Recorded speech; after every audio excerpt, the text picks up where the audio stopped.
Ngayon kakain tayo ng Yum Burger sa ibang universe. Etong burger na to ay meat ang buns at buns naman ang meat. So basically, eto ay meatier and juicier. Sa universe ko, ganito talaga ang itsura ng Yum Burger. Karne ang nagsisilbing buns at tinapay ang nasa gitna. Dito sa universe ninyo, parang kakaiba siya.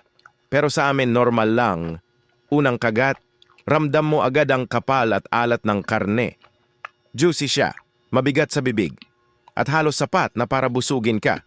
Yung tinapay sa gitna, maliit lang ang roll, para lang magbigay ng konting lambot at pahinga sa sobrang lasa ng karne. Kung ikukumpara ko sa version ninyo dito, masasabi kong mas matapang ang lasa sa amin. Hindi mahina, hindi banayad. Diretso agad sa karne. Sa texture, mas mahirap siya hawakan kasi dumudulas at mamantika, pero sanay na kami.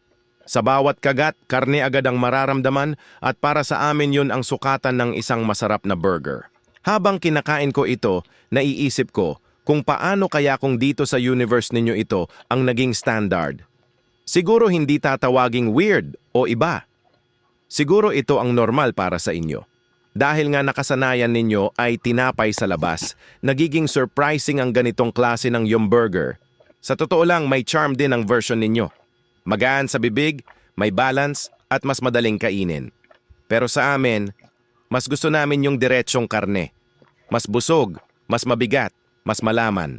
Kung uupo ka at kakain ng isa lang nito, sapat na para sa isang buong meal. Ang lasa, simple pero solid. Malasa ang buns na gawa sa karne at sapat ang tinapay sa gitna para hindi ka mabigla. Hindi siya lutong bahay, fast food pa rin, pero may sariling karakter na hindi mo mahahanap sa burgers dito.